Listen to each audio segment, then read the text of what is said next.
Hello everyone, welcome back. So we're another week down and this week's gone pretty quickly if I'm honest. It's been a little bit chaotic. As you can see, FTR3's left the building, just having a bit of a clean up now where it was sitting.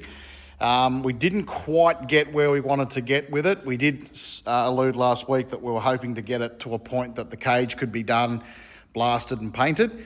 Didn't quite get there. We ran into a few dramas that took a lot more time to get rectified. So I'll cover all that off now, but all in all, the car is currently in transit to get the cage done, which is really exciting. Still got a little bit of time before it gets there and it gets done, but it's a massive step in the car's restoration. So this is where things started to, I guess, hit a little bit of a curveball, but we did get through it, and this is how it played out.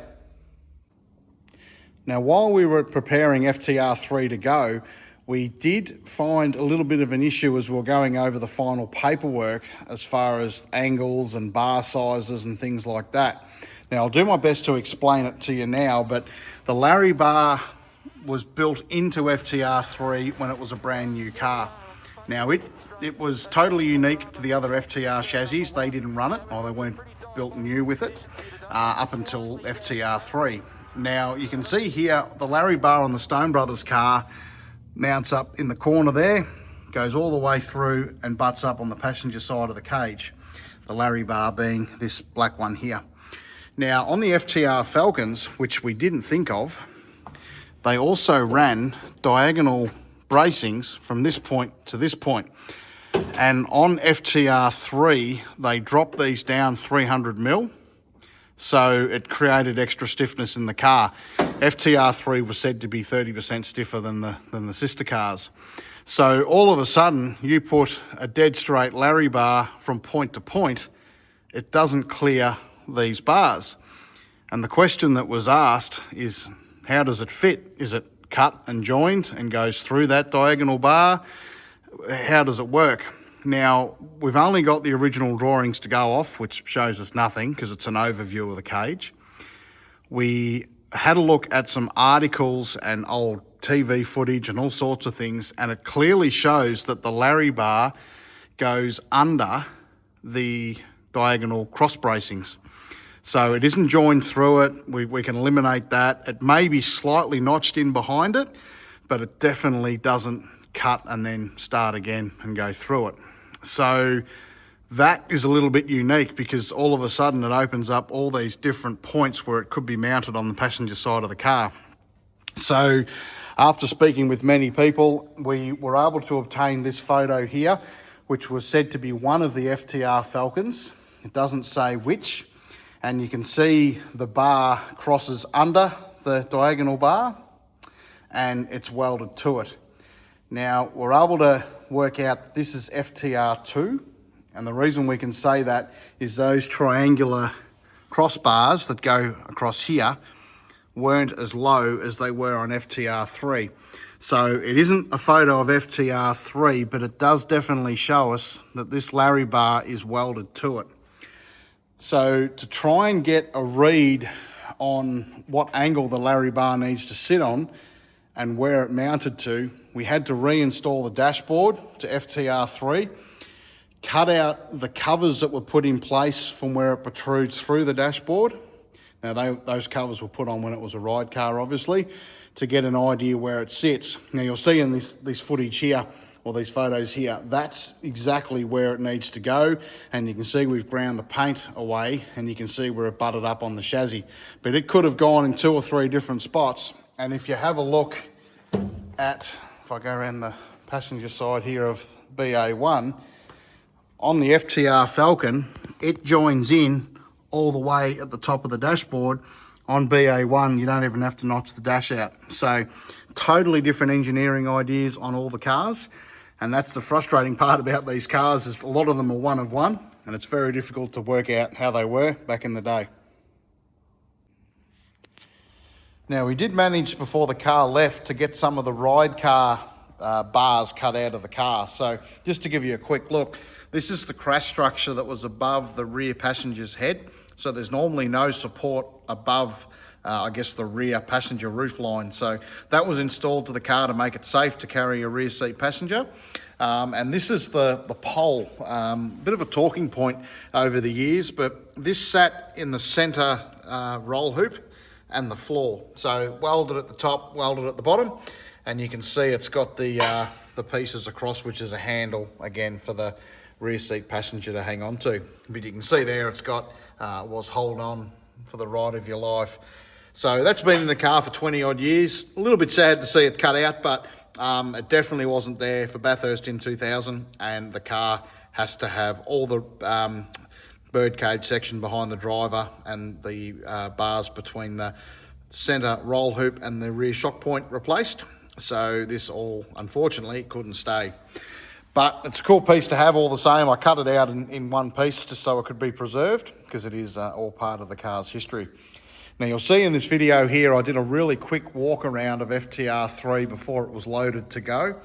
And you can see it's very bare with that center pole cut out and also that rear crash structure. Obviously all where it's cut off the chassis will all be cleaned up professionally, but yeah, it looks very, very bare. So I'm really excited to see some bars go back in the rear section of the car and make it more look like a V8 Supercar, not a ride car. And it's, yeah, that'll all start to happen sooner than later.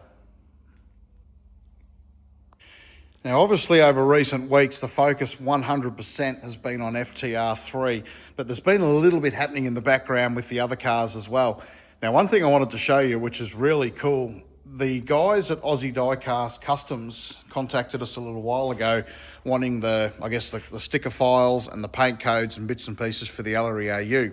Now, they never made a 1/18 scale model of this car, and the guys at Aussie Diecast Customs decided that they were going to change that. So took them, obviously it takes a good while to build these because they're a really detailed model, but if you have a look at this is awesome.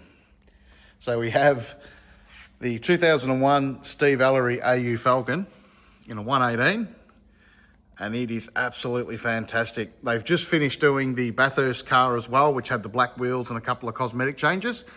But yeah, this is the AU Steve Ellery Falcon. So I really appreciate their support. They did this just as purely to support the channel, which I genuinely appreciate. You have a look up under here. It is really detailed and just an awesome piece. So it's really cool now because we've got one of the Seaton car, one of the BA1, and now one of the Ellery's AU. So we've got the complete set, and we'll set up a cabinet so it sits pride of place in the workshop. So I really appreciate your support, Aussie Diecast Customs. I'm really excited to see this arrive. Now, there hasn't been a ton of progress physically on BA1 over the last couple of weeks, but we have had some bits and pieces arrive, which is really exciting. So as time allows, we can start to work on this car again. So we've got some brand new fuel filters that have arrived. We've got brand new fuel pumps.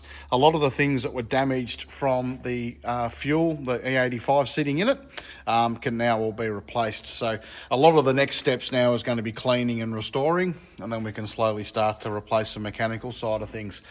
There's also been some other bits and pieces. We've got gearbox spacers and all sorts of stuff, so we can get a Hollinger H pattern back in it. So we'll cover all that off in future episodes. But for tonight, just to give BA1 a little bit of love because it's feeling a bit forgotten, I've got some footage here from 2004. It's its last ever top 15 or top 10 shootout with Russell Ingall at Eastern Creek Raceway, and its last ever round as a main game V8 Supercar. Hope you enjoy. We'll speak to you soon. All weekend, Jason Bright, Todd Kelly, Marcus Ambrose and Mark Scaife. The significant line in your opening remarks there, Bill, was under overcast skies. Eastern Creek is renowned for having something of a happy hour with the track performance in varying weather conditions, and under these skies I suggest they'll be pretty quick.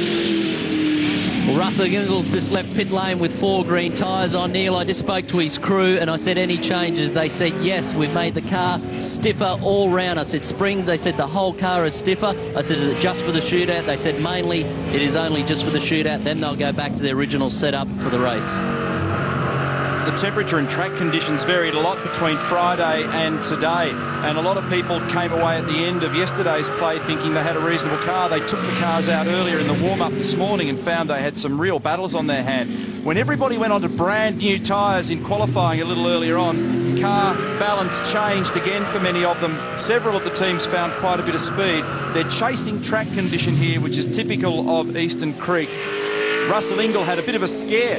He's probably a little bit lucky that he even scraped into this shootout, because at the critical moment in qualifying, the car jammed in second gear. A couple of the Stone Brothers racing crew had to leap in either side. They managed to just get the thing freed up in the nick of time, and Russell was able to go out there and jag a lap right at the very end and squeezed in to qualify 10th.